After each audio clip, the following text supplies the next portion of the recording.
Reddit Dit to do and welcome into More Important Issues. It is Wednesday, August, almost said July, August 7th. Can't believe we're already here. That is just wild to me. Today's my half birthday. Yeah, it is. Happy half birthday. Thanks, man. I'm impressed you know that. It sounded like you knew it all. I figured it out You just today. remembered it. Yeah. So, did you give me anything? Yep. Cool. You just giving it to me later? I already got it for you. If you didn't know you got it, that means I guess you didn't like it. So, yeah. So that stinks. I thought I got you a really good gift this year, but I guess not. So it's pretty crazy. We've been in camp for not even a week yet. What, 5 days? Yep. And it felt like, when I say we, I mean the Vols. It's just, it's habit. And it started, the media hype really started. We were predicted like a top 15 offensive line or something weird like that. I don't know, something stupid. And then it all felt right again. We've been humbled. Yeah. A really, really unfortunate situation. Emmett Gooden, kind of hoping he would have a bigger breakout year this year. Tears his ACL, is going to miss this season. Is going to stay in school, so I guess that does give him a chance to return. So that's good. And then also Nathan Niehaus is leaving the program. And we'll talk about the offensive line later on because we were ranked in the top 15 somehow. That had to be a joke, right? That's weird. That had to be a misprint. Yeah, I don't know who that guy is, but you're fired. Yeah, it doesn't seem very credible to me. Right, absolutely. So we will talk about that more, but we do have one offensive lineman who was going to be at the upper end of the mix lineup. Yeah. Yep. Yeah, he wasn't going to be buried in the depth chart, and you do lose him. So that's unfortunate. A lot of stuff has happened today, this week. The 2020 schedule was announced today. So we do see those opponents for next year. The schedule's shaking up. It looks pretty looks pretty neat. You've also, what else? Keon Johnson, we'll talk about him more later on. He committed yesterday, 4-star. Probably by the end of his high school career will be a 5-star. Committed to the Vols. A lot did happen this week, and we will cover and talk about it all this episode. Super excited to do that. Before we also are going to have one of our writers on, Dillon Taylor, to talk some Vol football. He'll be joining the episode here soon. Before we do all that, though, I do want to tell you guys about my friends at MyBookie. It is, do I have the, oh no, where did my bookie ad read go? It's a new season. Antonio Brown is on the Raiders. Le'Veon Bell is with the Jets. Odell Beckham is in Cleveland. The one thing that hasn't changed, where I'm putting my money down on all the games. MyBookie is the place to bet on football every weekend. MyBookie has better bonuses and more prop bets than any other sports book, period. This year, they're hosting the first online handicap super contest. First place is guaranteed to win at least $100,000, and it only costs $100 to enter. All you got to do is pick 5 NFL teams against the spread every week to climb the leaderboard and score your share of the huge cash prize pool. My voice is annoying. I'm sorry, guys. I would only recommend a service to my listeners that's been good to me. That's why MyBookie is always the right play. You bet, you win, they pay. MyBookie has live in-game betting on every NFL game. They've got the most rewarding player perks in the business. And for you fantasy guys out there, you can even bet the over-under on how many fantasy points a player will score each game. Join now and get up to $200 in free bets, only if you use the promo code ISSUE to activate the offer. So visit MyBookie online today. That's MyBookie. Don't forget to use the promo code ISSUE, ISSUE, when creating your account to claim the bonus. Bet, win, get paid. Check them out. It's betting season, guys. It is here. I bet on some baseball games the other day. Won one, lost one. Hey, yeah. Who'd you bet on? Small bets. Are you allowed to talk about that? Yeah. I lost on the Cardinals. Okay. They got, I think, beat pretty bad by the Nationals. Who won me money? I gotta remember my winners. Yeah. I don't recall. I'll have to think more on that. But yeah, I've bet on baseball for the first time ever, so that was fun. Not for the first time. I bet on the Cubs before and won. Nice. That was electric. Let me tell you that feeling. That was awesome. Let's jump though into basketball with Keon Johnson. Yeah, let's talk about some good news. Also, before we get into bad news. I think our tweet got sent out weird. I'm looking at it. It's like John is. His name looks like John on the tweet. I don't know what happened. Oh, well. It's Keon Johnson. You guys know who we're talking about. Out of the Webb School of Bell Buckle, Tennessee. A big get, and I mean that literally. He's a 6'5" shooting guard, which is not... I don't know. How big is... Jordan Bowden's a little bit bigger, but he's kind of more of a 3. How big is Lamonte? He's not quite 6'5", right? No, he's definitely not. Yeah, he's probably like 6'2". Yeah, so we've got a bigger shooting guard coming onto campus. Tennessee, I don't want to get away from Keon Johnson because obviously that's a big get, but they're also going after another 5-star. I believe he's a small forward, right? From IMG Academy. Oh, Jaden Springer. Yeah. So we do have some more. Hopefully another commit rolling in soon. That would be awesome. But Keon Johnson, big get for this class. It just pads to what Rick Barnes has done these last couple of years in recruiting. Yeah, and, like you said, he should be a 5-star soon after his big USA camp that he had. I think it was last 2 weeks ago maybe. Something like that. Yeah, so should be a 5-star here pretty soon when they update those rankings. Some notes on him that I have. He's an elite defender. He's a good scorer, and he's got some superior athleticism. He's got some bounce to him. He likes to dunk the ball, so I dig that.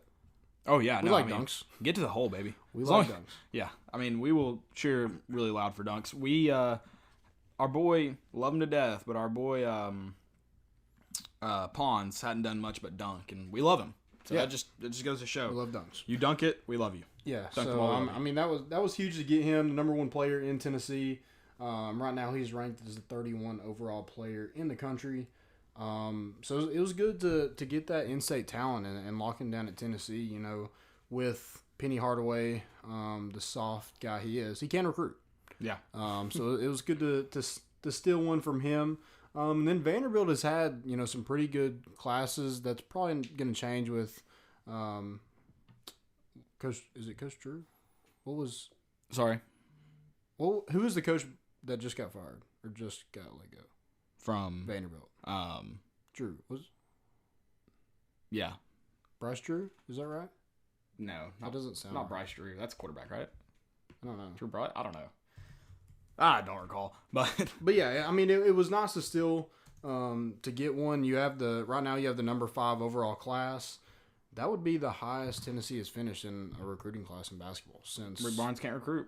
Yeah, and the past 2 classes he's got Josiah James, Keon Johnson, Corey Walker is also committed, and those are out of all of Tennessee's recruits. Those 3 guys are in the top 8. Bryce Drew. Yeah. Bryce Drew. Drew Bryce is a quarterback, though, right? Is he? It just sounds like... Maybe it just sounds like a quarterback name, so I'm like, yeah. Did I say Drew Bryce? Or... You said Bryce Drew. Well, you said Bryce Drew, and then you were like, Drew Bryce, Bryce Drew. Okay. I was like, Drew Bryce, I think, is a quarterback. Yeah. So with him gone, I don't think they'll recruit that well. Actually, they have Jerry Stackhouse, yeah. So they probably will. Crap. But yeah, so... It was good to get him, and those 3 guys are within Tennessee's top 8 of recruits they've ever had. So that's pretty wild, and 3 of those guys are what Rick Barnes has gotten in 2 years. Yeah, and it's cool to hear we've heard several recruits talk about it, but Keon Johnson specifically, because he said it yesterday, how he likes Rick Barnes a lot because the man just wants to coach you. And if a player says that, I imagine he wants to get coached. So not only are we bringing in guys who can play basketball, we're also bringing in guys who want to play this brand of basketball. So that's encouraging because talent's good, but if they don't mix well with the rest of the players, with the rest of the team, how much can they really help you? That's a really unknown question. Whereas I feel like if he comes in, buys into the system, gets along with all the players that have been here, then you're just going to get better. I'm not saying I can't guarantee you're going to get tremendously better, but I guarantee you're at least going to get better. Yeah, and just where this program is, at right now with recruiting, with, some of the top prospects, if we're not getting them, we're at least in the conversation with a lot of these guys. So, that's something we couldn't say like 3 years ago. But, Rick Barnes, with the help of, Grant Williams and Admiral Schofield and, that class, Jordan Bone, Kyle Alexander, they've put Tennessee on the map. And I don't really see it going anywhere. I think with, the talent you're getting in, if you're able to produce on the court, like I hope we are, especially with, he's developed guys into great basketball players, into SEC Player of the Year. And now you're getting guys that are already, very talented.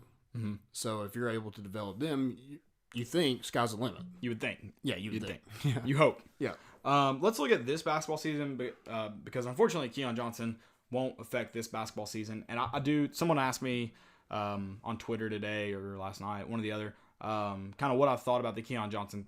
Not really so much what I thought about Keon Johnson, just kind of Rick Barnes and how he's recruited and this team as a whole. And I was like, obviously anytime you get a 4-star and someone like Keon Johnson, number 1 player in the state, he's the number 6 shooting guard and number 31 overall. Like, that's fantastic. Like, you can't. But what this team really needs right now is big men. Guys play down low.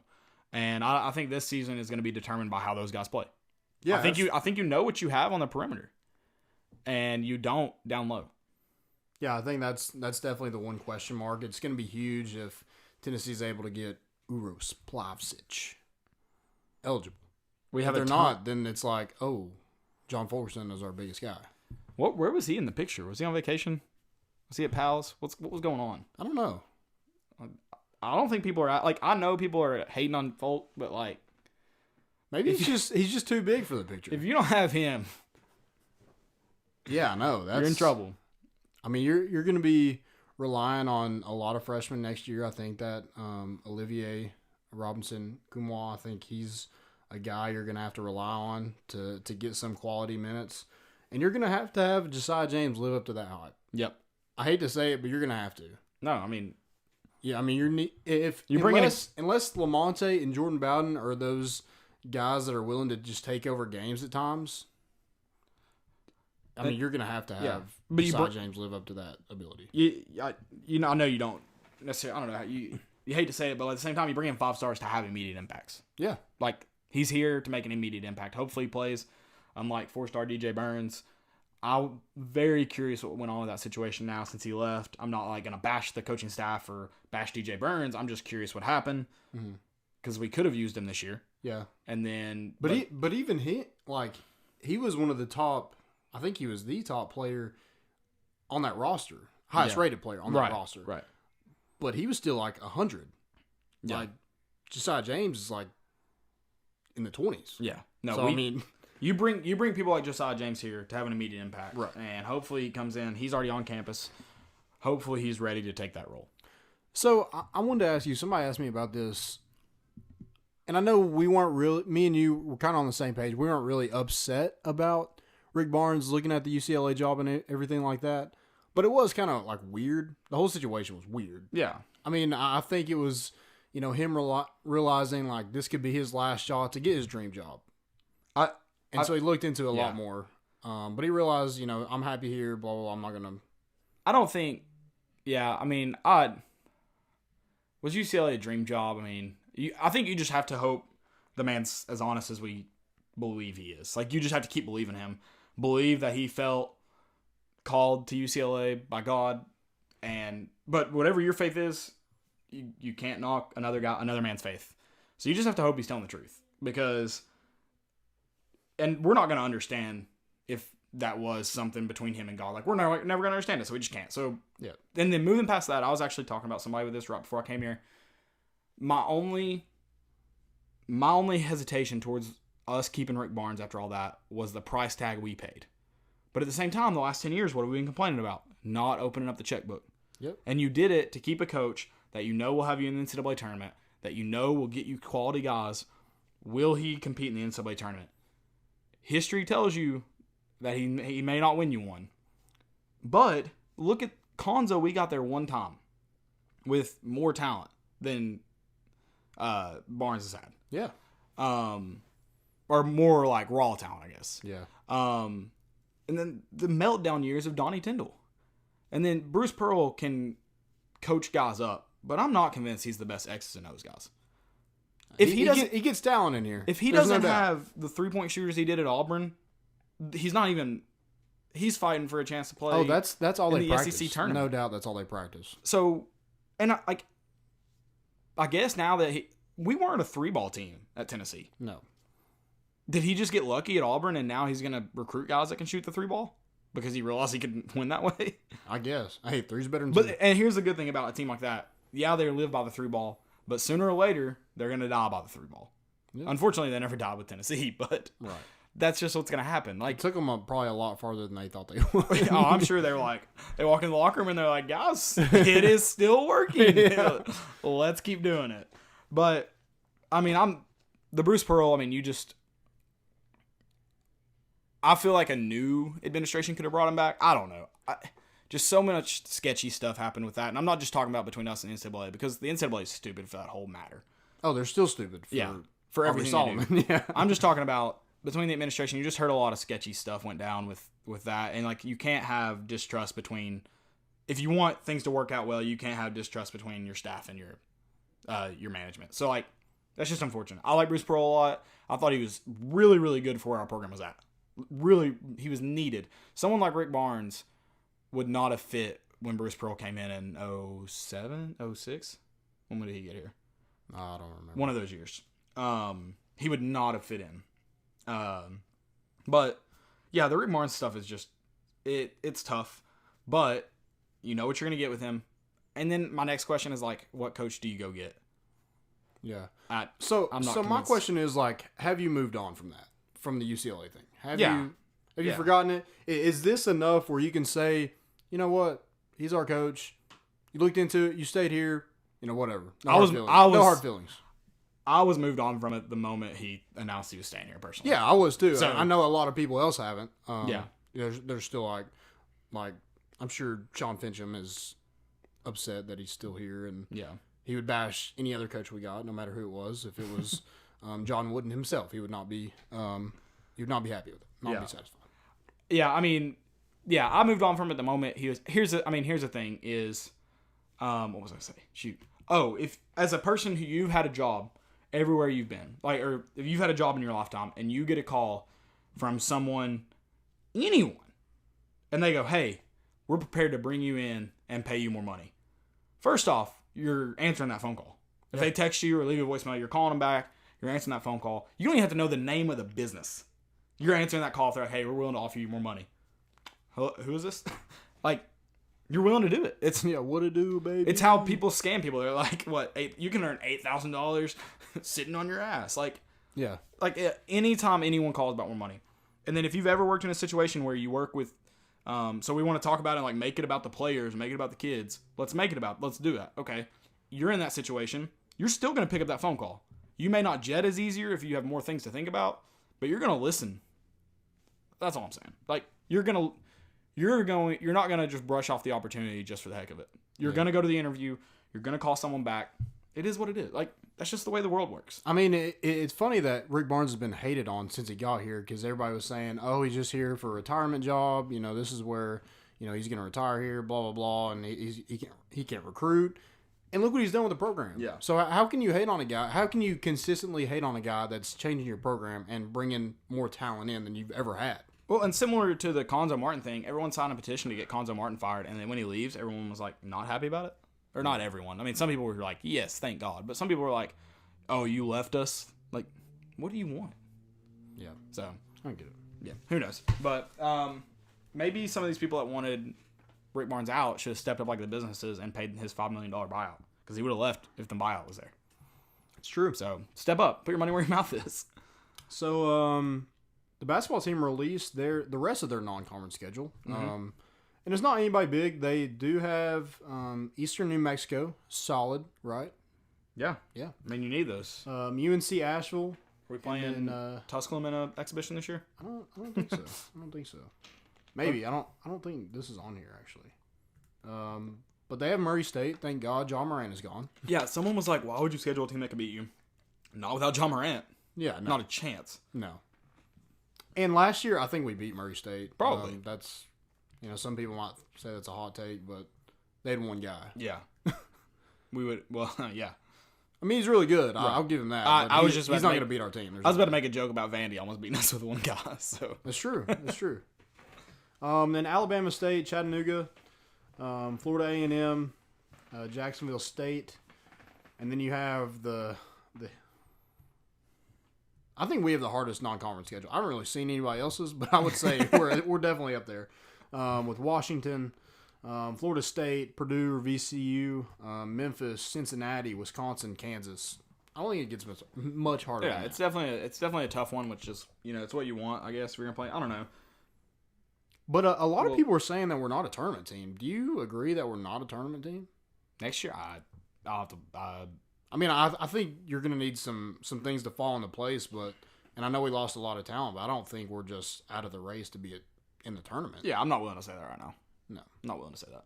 Because I know Jimmy Holmes like, oh, yeah, they're not a tournament team. Oh, there's not a chance. Yeah. Not a chance. Yeah. Go LSU.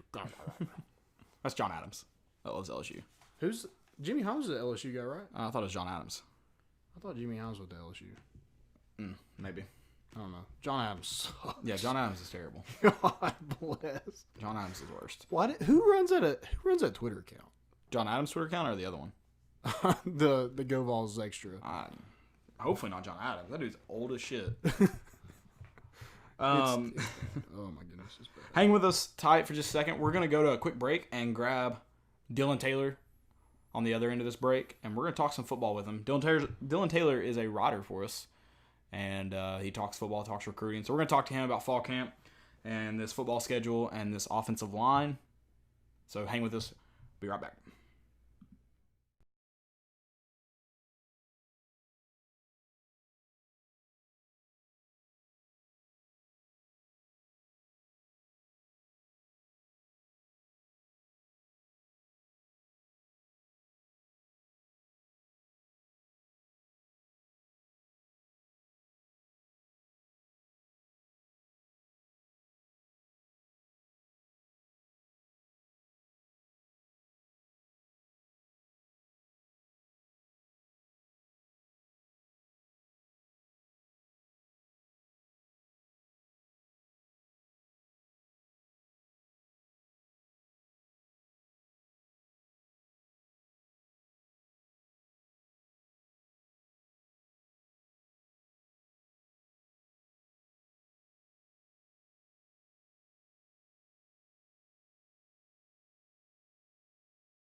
All right, welcome back. We're also welcoming on Dillon Taylor, one of our writers for us. He has been writing about football recruiting, pretty much everything for us as we get through the summer, and then you're doing recruiting this fall, right, Dillon? That's your main focus. Yeah, man.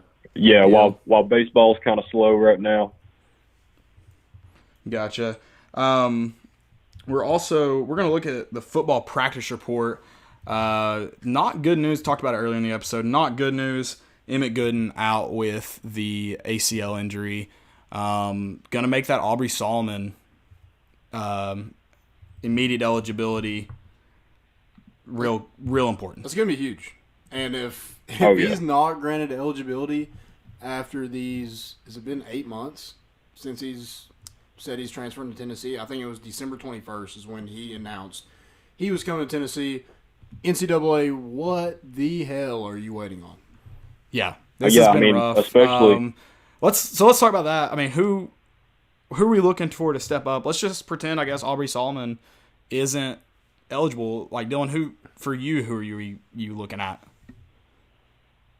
Well, I mean, Emmett Gooden was obviously the most experienced guy we had, but after that, I mean, in my opinion, the best replacement for experience is, especially in the SEC, is having good size. And I mean, Darrell Middleton would be my pick to really step up right there. I don't know about you guys, maybe Savion Williams, but I like Middleton personally.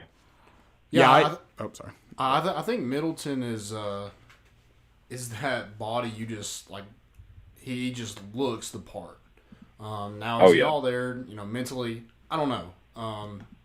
It seems like he is a little bit of a learning curve, just, learning how to practice. I think Savion Williams is probably my pick, just because he has more experience in college, even though it was JUCO, of how to practice. He can pick up defenses and stuff like that. I think Elijah Simmons is kind of a dark horse for me. I think he's very nimble. He's very quick and strong for his size. He's somebody that maybe not right away is a starter or an early contributor, but I think down the road, especially when you're playing an SEC schedule, you get guys in the trenches that's beat up and stuff. He's a guy you can kind of rely on to get some pressure, and he can definitely plug a hole. Yeah, I like what Dillon said about the size. I feel like as far as underrated goes, Darrell Middleton hadn't been talked about a ton this offseason. I think just because he wasn't he wasn't talked about a ton. Yeah. As guys like size-wise, guys like Elijah Simmons has been non-stop discussed. Yep. I also I think Dillon mentioned Savion Williams. He was a number 1 JUCO defensive tackle, and the man just looks monstrous. Yeah. Hopefully he plays that way. He's a friend of the show too. Yeah, we've had him on. Hopefully he plays like he's that as that big. That's what we need. So yeah, I think those are the guys. Hopefully you get Aubrey Solomon. I mean, you almost have to now, right? Yeah. Yeah, and I mean, with Middleton, the staff is chomping at the bit. And Dillon let us know today that there's a number you can call to find out about the NCAA and its eligibility and stuff like that. To it's probably more for players and people wanting to find out. But hey, if you want to see if you can check in on Aubrey Solomon, see if you can speed up that process, by all means, go for it. Hey, with Vol Nation, did all you give it a call? Post that out there. I haven't yet, but I mean, with Vol Nation, you just post that out there and anything on Twitter. Yeah, it spreads like wildfire. You did give it a call?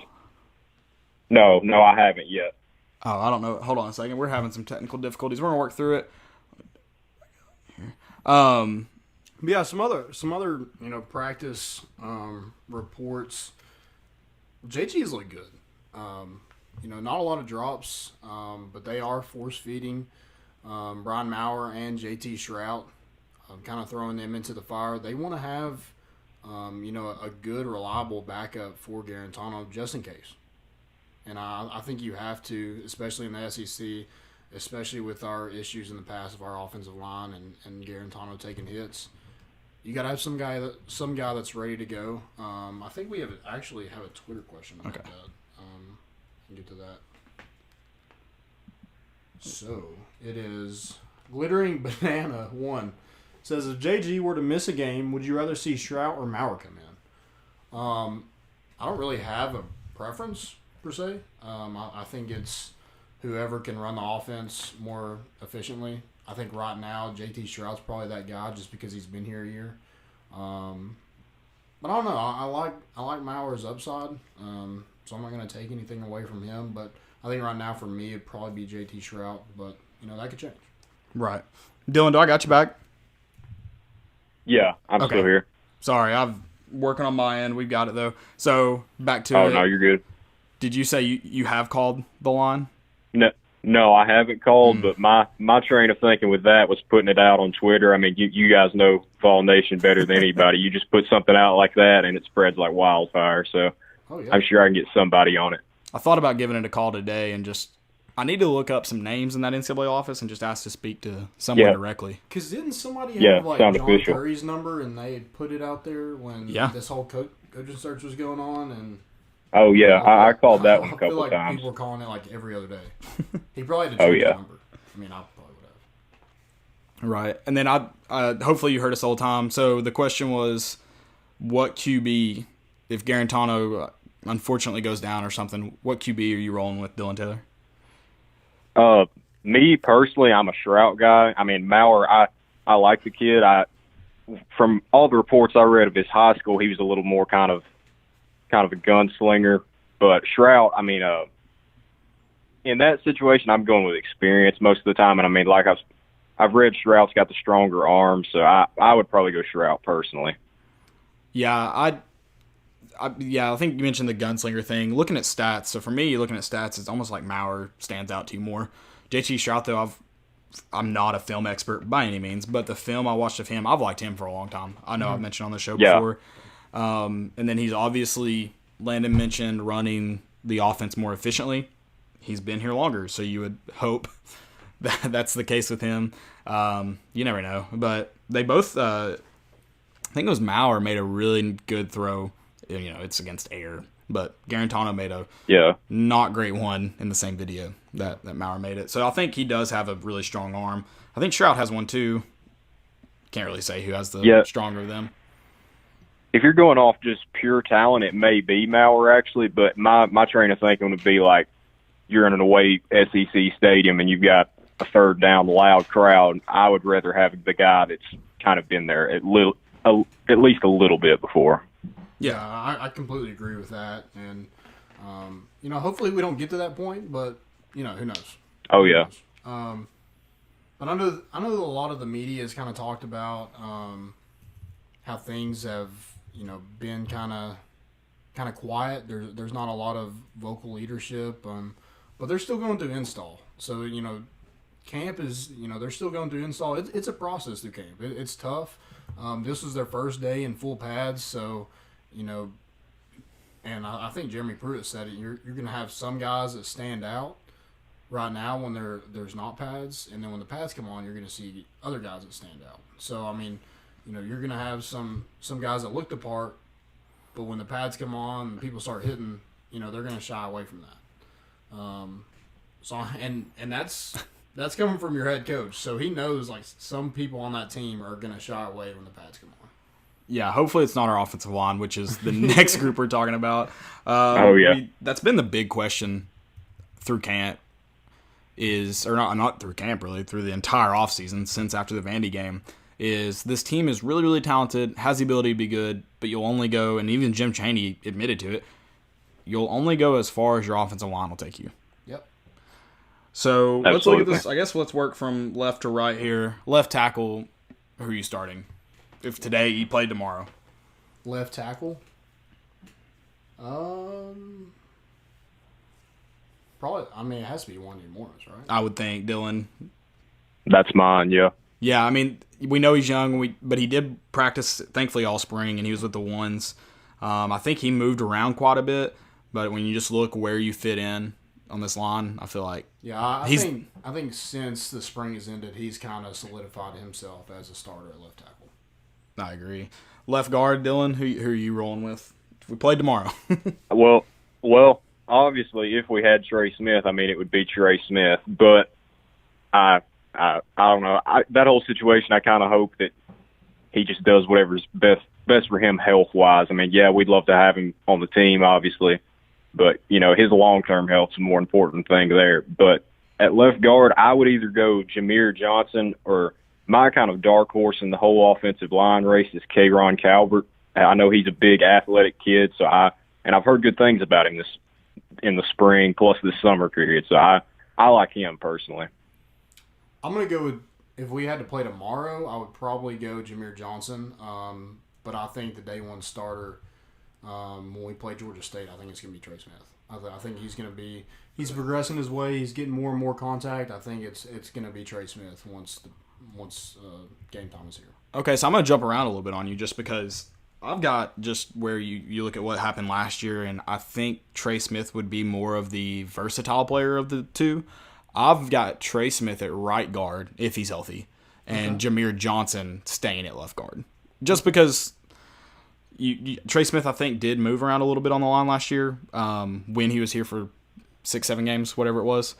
It's all about his health and where he stands, like Dillon said. But, if he is healthy, he could play left guard, and we could see someone else at right guard. But my thinking was left guard. So I'm with both of you all. Left guard, Jameer Johnson. So I was thinking about that also, but I think if you look at, Trey Smith's ability and, his football IQ, that you want him at left guard because he can coach up one anymore.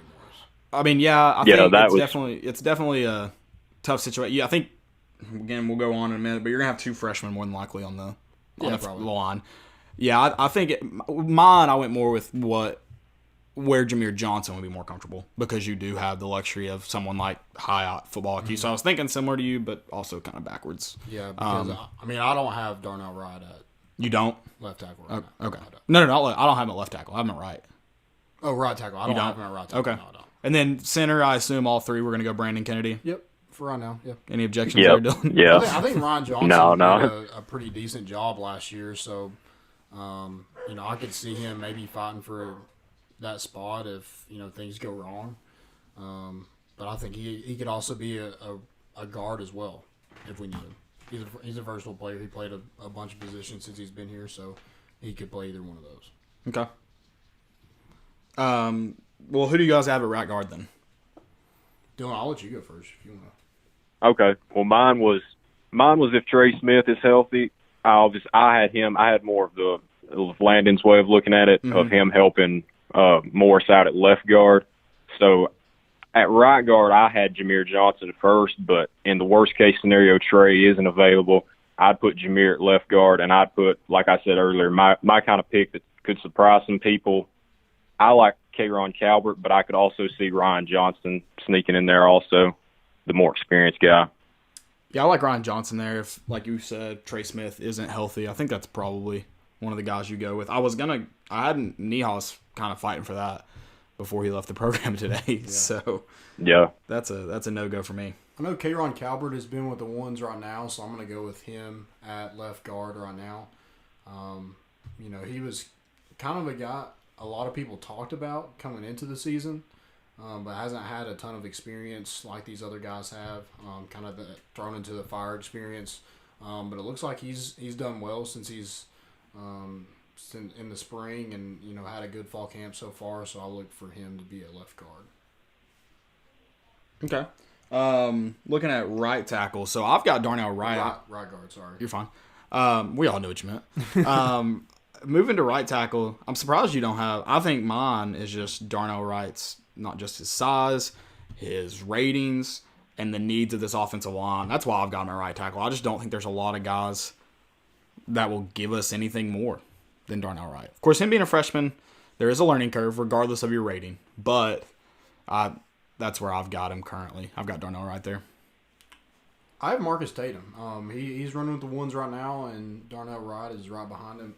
I think Darnell Wright had to get in a little bit better shape, and that hurt him a little bit because he wasn't an early enrollee.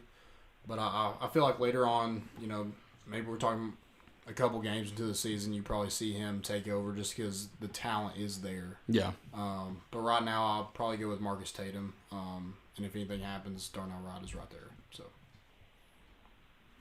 Dillon, who do you got? Yeah, mine was kind of the same as Landon's on this one too. I think you'll see Tatum starting off the year there, but my kind of measuring stick would be around like after the Florida game. If you can see if Tatum is, we all saw flashes as a freshman against Georgia, obviously.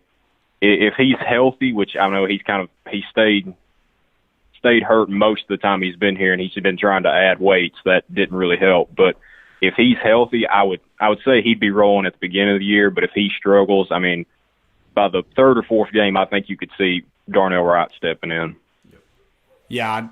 Is this a number 15 offensive line in the country? No. No, not even close. Yeah, that number was absurd. Like Don said, not even close. No. Who posted that? I don't even remember who it was, but I just remember reading that. Yeah. He covers the SEC, I think, or something like that. I don't know. Oh, so it was the number 15 in the SEC out of 14 teams. No. I know. Yeah. I mean, yeah, it might have been. I'm just kidding. I do want to talk about the freshmen on this offensive line, because there's a lot that are expected to make an impact their freshman year. Now, not all of them make big impacts, but you've got Wande Morris, who's almost a guaranteed day one starter. Darnell Wright, who could be anywhere from a day one starter to a guy who comes in and kind of relieves halfway through the season. And then you've got guys like Chris Progene. I think that was a good pronunciation. Jackson Lampley. Am I forgetting anyone? So Chris Progene actually had a bit of an injury. He's working out with the strength and conditioning team right now.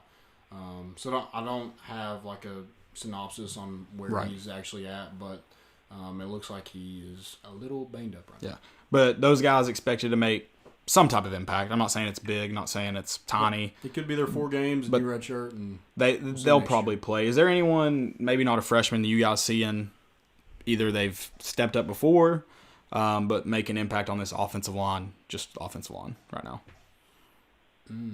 Well, mine would probably be Jerome Carvin. I've seen flashes from him and kind of going back and watching some old tape, but I don't know. I can't get a read on him really. One play he looks like he could be the guard for the next 2 or 3 years, especially if Trey Smith isn't able to go. He looks like he could be a solid player, but other times I don't know. He just looks kind of lost. So that would be mine, but I'm not really certain about that pick. Yeah, I was kind of in the Jerome Carvin camp too. I mean, that was who I thought that may make an impact, a game or two and may never hear of again, something like that.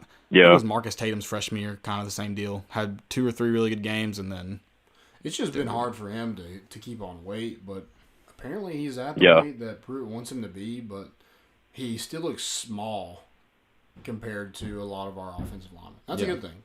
I mean, if you read into anything about fall camp, we at least look bigger. Yeah, no, that's one thing I've said about fall camp is we certainly look bigger. Or everyone looks smaller and they all look the same size. And with the media only getting about 15 minutes of practice, that's about the only thing you can really right on. Yeah. You can, okay, that's definitely true. Yeah. Because anything else, you can't really look, one player could have a terrible 15-minute period and then he shows out the rest of practice. I mean, that practice is just like a downs the entire time, so right. You can't look into too much of what the media is saying. I actually liked what Pruitt said about Henry Chioto, saying that things have come very easy to him at inside linebacker, and he's a tremendous athlete. So that kind of gives me could he be that inside linebacker next to Patuli? Yeah, I mean, there's. If not, I think he's a contributor, no doubt. I think he's that contributor right now. Yeah. Henry Chioto. Dillon, last kind of question for you before we get off of this, get off here. So not just impact on the offensive line, but I think we sent out I think it was yesterday, 2 days ago, MVP of this offense. I kind of turned into who does it have to be, is what kind of people read it. But who's the MVP of this offense for you in the 2019 season? The 2 guys that I feel like our success are going to depend on are the 2 tackle spots. But if I had to pick my MVP, just who's going to show out this year, I mean, Garantano's the kind of the easy pick there, but I kind of have to pick him. I mean, Ty Chandler, if the offensive line looks sturdy too. I think you could see a big year from Ty Chandler, but if I just had to pick one, I mean, Josh Palmer also is a nice pick. I like all those that you talked about. I think Ty Chandler is like you said, Garantano's almost guaranteed. I liked what you said about the tackles. I think that's a really, really good point. And then I think Ty Chandler, though, is that comes to mind, who is ready to have a breakout year. And Palmer's kind of that guy, too. But how much he touches the ball, I think, is also dependent on, has Callaway Jennings healthy and dominating? How many looks does Palmer get?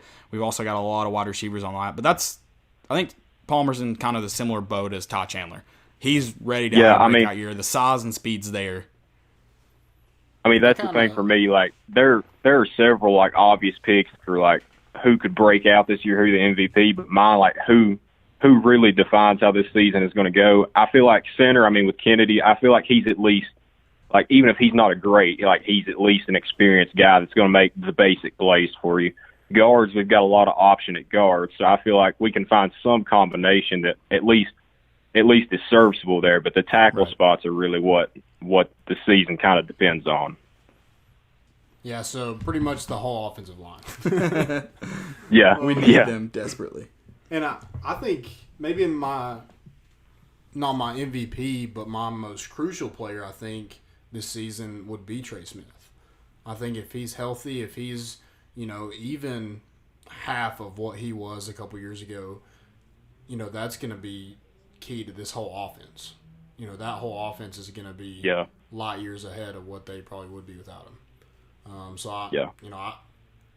he going to be that? I don't know, but I feel like he's our most crucial player. If I had to pick an MVP, and he's been one of my favorite players since he got on campus, and that's Marquez Callaway. Mm-hmm. I think he could be used in so many ways. You just got to give him the football. If you're only going to throw it up to him, he's going to go get it. If you just want to throw it out on the hitch, he's going to make a move and get you a first down at least. He's a guy that, just so versatile, so athletic. I think he needs to be utilized, and I'm excited to see kind of how Chaney uses him over the course of the season. Yeah, absolutely.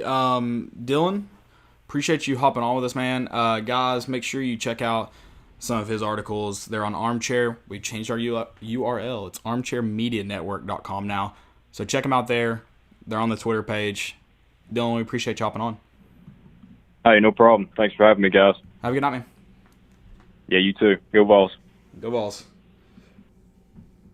Appreciate Dillon hopping on, guys. Like we said, go check his stuff out on armchairmedianetwork.com. I know, Landon, I don't think you've watched Hard Knocks, have you? I have not. I've not gotten into it. I need to. All right, I'm just going to put Landon on the spot here. So, that's fine. The first episode came out. I watched it today. It came out last night.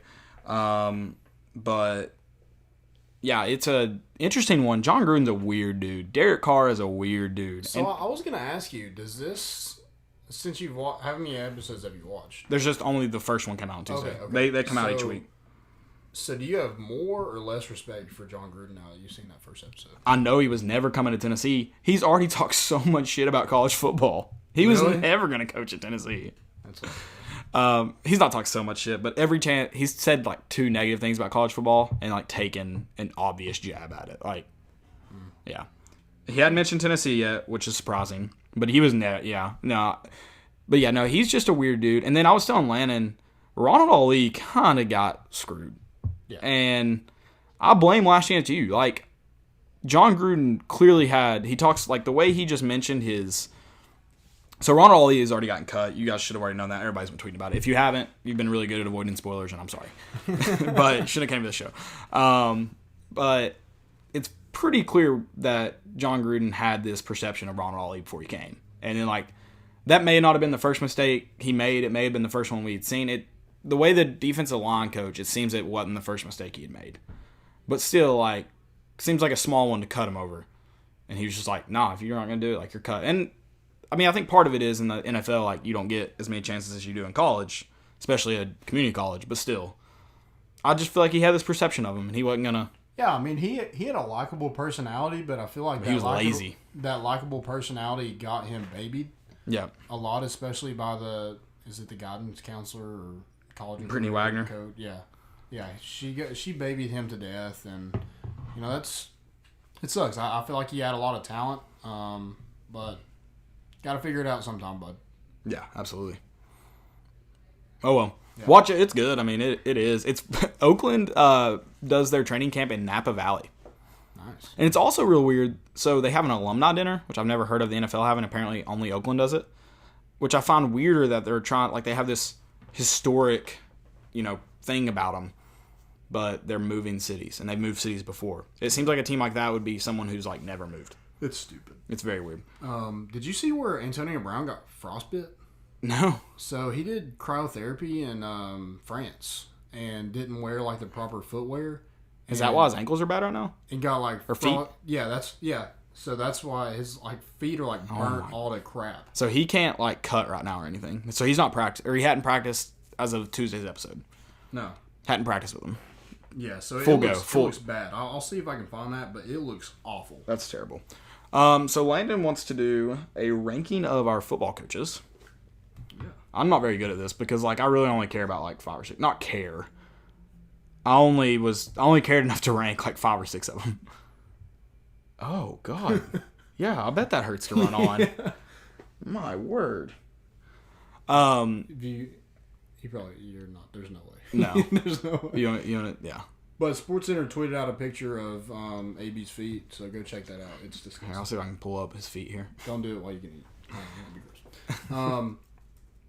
But yeah, I thought it was cool just to rank our coaches. I did it based off of a number of things, importance, kind of what they've given to the program already. I just based them off the people I like. Yeah, and if I like them or not. And the other ones, I'm like, I don't really know much about you, so. Yeah. So I mean, number one is probably obvious. It probably should be your number one, with most important, I guess, and that's Jeremy Pruitt. I did Big Jim Chaney, so see, Ooh. We're already mixing it up. Jim Chaney's 1-0 as a Tennessee head coach. That's true. So was Brady Hoke, though, so I don't want to hear that. He brings a new meaning to Big Orange. Brady Hoke wasn't 1-0. He was. Or he was 1-0 as a head coach at Michigan, I think. And then came to... No, he was their real coach for a while. Brady Hoke was. You sure? Yeah. So did he go 3-0? At Tennessee? No, not at Tennessee. I thought he was a coach at Michigan. No, he was an interim. Oh, well. He was the same thing he was. I'm pretty sure. Okay. But no, I mean it just because Jim Chaney was 1-0 at UT. No, Brady Hoke was their coach, I'm pretty sure. No, I don't think so. Are you sure? Yes, he was their head coach. For a few years, I'm pretty sure. For 3 years. Yeah, I was I'm pretty sure. Okay. So, but no, Jim Chaney's 1-0 as a Tennessee Volunteer. He also brings a new meaning to Big Orange. It's awesome. So where did I get that?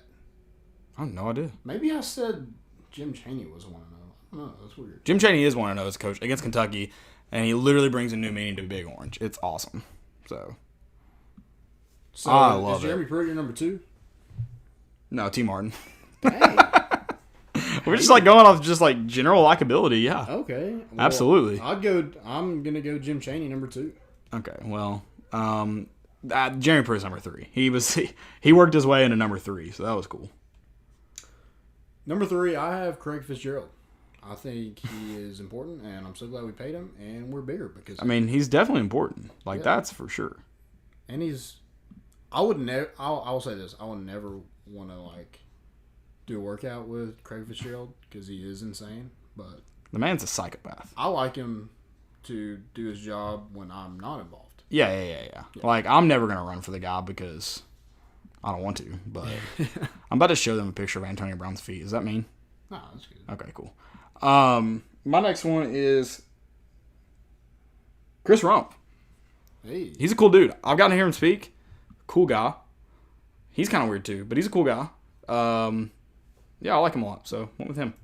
I'm going to go number 4, Brian Niedermeyer. I've actually met Niedermeyer, and he's a cool cat. I like him. He can recruit his ass off. He can do that. So tip your hat, National Recruiter of the Year. So yeah, that's why he's number 4 for me. I think if he was given a little bit more responsibility, just besides coaching tight ends, he'd probably be up higher for me. Yeah, that's definitely got to have an effect on it. Yeah. You don't know. I mean, what's he really done for us? He's recruited a little bit. Yeah, just a little bit. Can I put these over your face? These feet I'm about to put in here. Yeah, Okay, so next, after Chris Rumpf, I've got old Craig Fitzgerald. Oh. This is going to be disgusting. I cannot wait for y'all to see it. Here it is. Antonio Brown's feet. Oh, that's so nasty. I'm going to take that off. I hope you guys got a good look. After Craig Fitzgerald, I got Brian Niedermeyer. See, this is like 1 through 6. That's all I could really do. I mean, I've got the rest of them written down. Yeah, but like, this is about all I got to, and I was just like, well, I don't really know him. I added the rest of them. I did add Chris Winky, however you say his name. Whoa. Family site. I added him as the last one because he played for Florida State. So I have T. Martin X at 5 because a natty. I had him way here. See, my appreciation was much higher. I like T. Martin as like a person. I think he actually enjoys coaching. He's in it for the right reasons for the kids. For the kids. It's for the kids. Yeah. Next I have David Johnson. I'm not going to read off anymore. Okay. Okay, I can. I don't even know what number we're on now. 7? I'm on 6. Okay, 7. Derek Ansley. Okay. I don't have a why. Hey, Just 7's Derek Ansley for me okay. too. I don't have a why. I really love David Johnson. He's probably one of my favorite coaches on this. Okay, he's number 9 for me. Staff. Or yeah, number 9. Kevin Scher got it. And today's his birthday, so happy birthday, David Johnson. You the GOAT. He's just a likable guy. I mean, I don't know him, so sure. Yeah, so you should get to know him because I know him. I don't think I've heard him speak. Really? Yeah. I've heard like the mic'd up stuff. And he's just a very underrated coach, so I enjoy him. Okay. I'm gonna read off my last 3. I've got Will. Huh? Who do you have last? Let's just go last. I said that's what I did. Chris Wink. Okay. Winky. I don't know his name. Chris Winky. Chris Winky. He played for Florida State against us. F that guy. I'm just kidding. I love you. Keep coaching quarterbacks, I guess. I had Will Friend. Yeah, I get that. Yeah. You know, he's the second highest. As of last year, he's the second highest paid offensive line coach. Hopefully, that was waves. Yeah, I'm sorry, but that was not a good year last year. No, it wasn't. You didn't have a lot of talent. I'll give you that, but ouch. It got pretty ugly. Let's see. Sorry, JumboTron. I got distracted by AB's feet again. I just saw him about threw up. Okay, so JumboTron, what are 3 things you would take to the pool?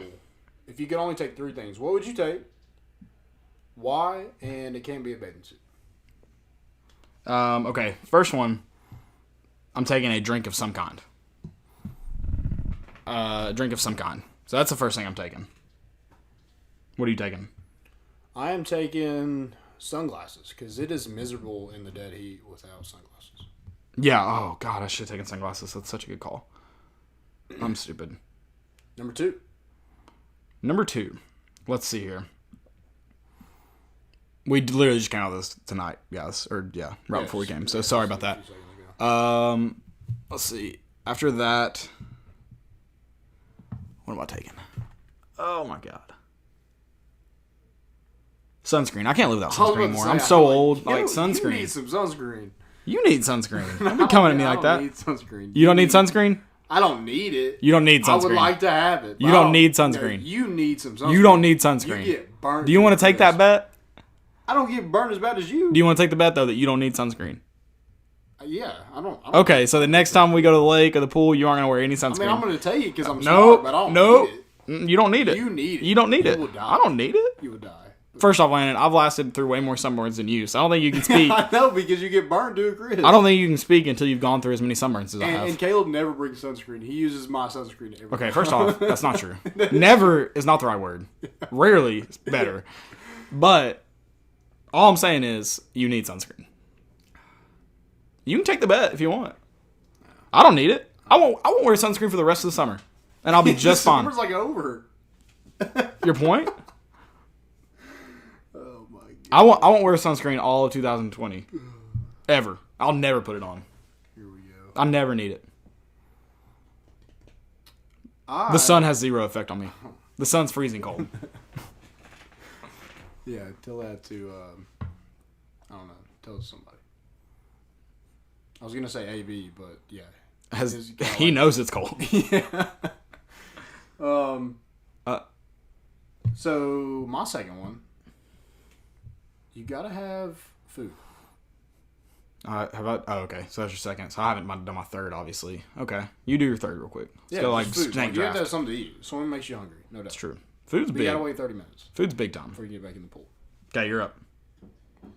Is that Snake draft. Is that your second or third?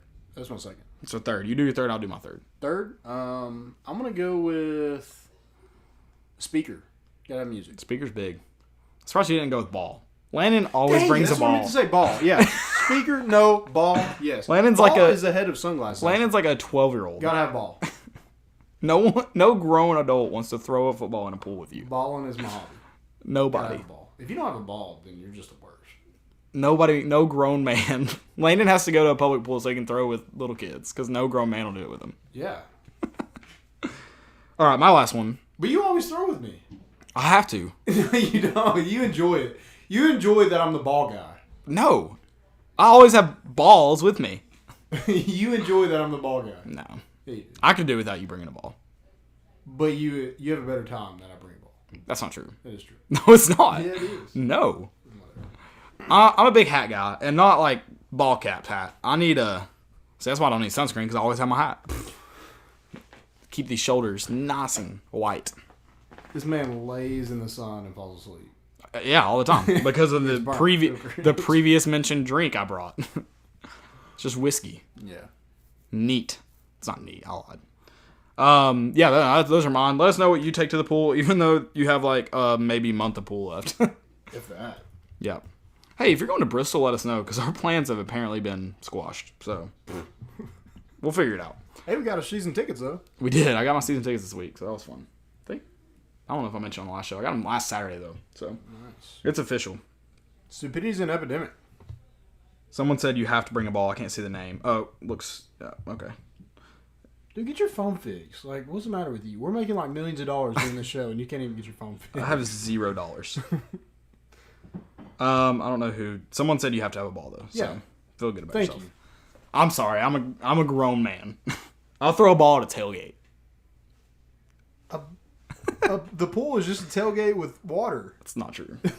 You've never shotgun a beer at a pool. Bet. I might take that bet. I might. Stupidity is an epidemic. I've got one and one only. Actually, I might have more, but for the sake of this, let's just... Sean Fincham. Apparently, Jim Chaney was forced out. The Derek Ansley thing was funny to me because Georgia was literally trying to get Derek Ansley. Yeah. So that one's really funny to me. And then what was the other coach you mentioned? T. Martin? Yeah. T. Martin, like, everyone wanted him home. Everyone's been wanting him for years, and we finally get him, and now you're upset about it? I don't get it. And if you can't understand why he wasn't promoted to, or why he wasn't the full-time OC when Clay Helton was there, or Tyson Helton was there, you're an idiot. And then he got the full-time OC job when Tyson left. So, I mean, my question is this whole thing. So, the tweet was, we traded Larry Scott, Brady Hoke, and Bob Shute for Jim Chaney, T. Martin, and Derek Ansley. That was the tweet. And then, I guess he would rather have Brady Hoke, Larry Scott, and Bob Shute, which I don't think Bob Shute is a bad guy. A lot of people said that. I don't think he's a bad coach.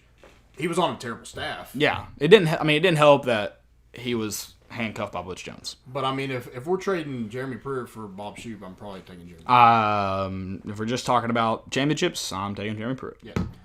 So he said, so an OC that was getting pushed out at Georgia, a wide receiver coach that got his OC duties taken away from him by Clay Helton and only called third down plays when Tyson was there, a DC that was bathed in the Saban dip and coached at UT under Dooley and Swiss cheese Sal, hit the damn lotto. And I was just like, okay, first of all, what hit me first was like, Jim Chaney was getting pushed out? Yeah. Why would they not just fire him? They weren't paying him much. Yeah. And then they obviously tried to keep him if we paid him that much. Like, they offered him more money. And then, yeah, of course they're going to promote their co-OC. You don't have a co-OC, and then when someone gets fired, you're like, let's bring in another co-OC. You just promote that co-OC. Yeah. Use common sense, okay? Use common sense. Yeah. And then tried to come at us. And I was like, no. No. Yeah. So my next one is Matt Daniel at Vols Picks. He says... Welcome back, Matt Daniel. You're going to get your name on this award soon, too. He said there seems to be a lot of talent in the transfer portal outside linebacker. UT's depth is lacking there per Coach Pruitt at SEC Media Days. Brenton Cox is the second former 5-star to add his name in the past 2 weeks. That that was fine. I didn't care at that. But the next part is what I kind of was like, ugh. He said, I don't know if UT wants kids with baggage, but it wasn't a felony. Is that what we're looking for? Just as long as it's not a felony, you're good. Who was that in reference to? Brenton Cox. You didn't kill someone. That's cool. Come on down. So I think it was for marijuana or something. It was probably just bird shit on his car. Yeah. And the cops were trying to say it was cocaine. That's probably all it was. But it was just a bird. It was bird's fault. But yeah, he's like, as long as he doesn't have a felony, we're good. What? No. Yeah, of course. No. You got accused of hitting a woman and you got lucky because of something the police messed up? Cool. Come on down. Yeah, that was bad. So do you have any more? No, like I said, I had that one. I had another one, but I don't know where I put it. So, Sean Pitcham, congrats. So I have one more, and it's Sam Smith. I thought I'd bring him back. So this Twitter put in ranking the 10 best college fight songs. Has Tennessee at 3, and then Sam Smith got on there and said, Rocky Top is not the fight song. Down the Field is the official fight song. But nowhere in the tweet did it say it was Rocky Top. It just said the college fight song. I guess he's mad because the official fight song is down. I don't know. But it was. But like, I think he was trying to call somebody out for saying it was Rocky Top, but the guy didn't say anything about Rocky. Oh wait, what? So what? Let me read the tweet.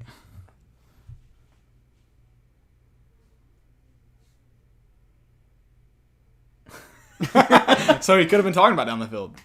Yeah. I mean, I think the guy just said fight song. So yeah. That's Tennessee's fight song, Down the Field. He may be talking about it. It's not Rocky Top.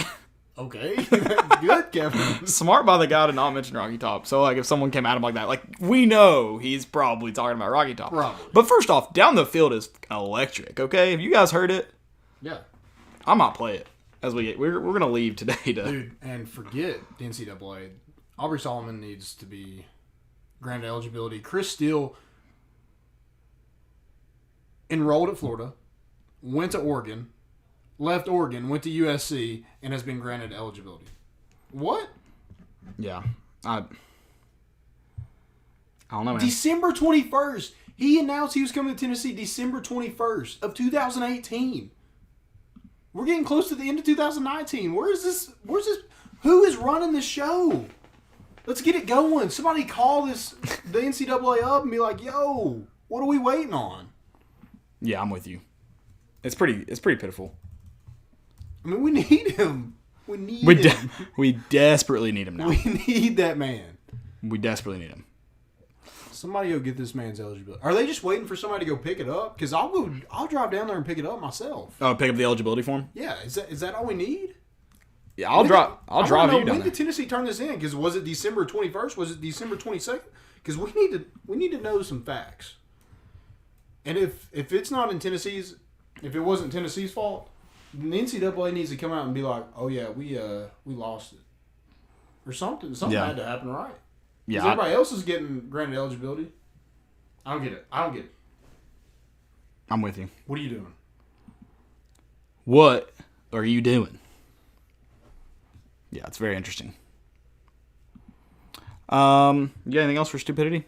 Nope, that's all I got. You did forget to tell us. Well, Yeah. I forgot to let you tell us, but Yeah, it's my so fault. I'll take a the second to blame. introduce our friends at SeatGeek. Let them take the confusion out of your ticket buying experience.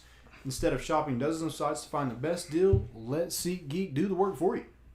Their app scans the web for the best deals to your favorite favorite game, concert, or show, and rates them on a scale of 0 to 10 to let you know if you're getting the best bang for your buck. A green dot marks a great deal. Yellow dot, good deal. Red dot, not so good deal. You use promo code ACAA at checkout to receive $20 off your first purchase. That's 2 free beers at the stadium on them. What are you waiting for? That's promo code ACAA for $20 off your first purchase. SeatGeek, Life's an event. We have the tickets. Guys, go check them out. Go check them out. Thank you all so much for listening. We appreciate it. Been a good episode. It was great to get Dillon on. Make sure you check out his writing on armchairmedianetwork.com. Make sure you check out all of our riders. We'll have some more on throughout the season as well. Guys, football season's almost here. It's so close. Just a few more weeks of training camp, a few more weeks of summer. Unfortunately, you have to watch Florida and Miami first football season of the year, but hey, it is what it is. You can't win them all, I guess. Yep. Can't Wish win him them a good and a speedy recovery back. hate that happened. NCAA, do your part. Get Aubrey Solomon eligible. And we're bringing the boat in. And we out.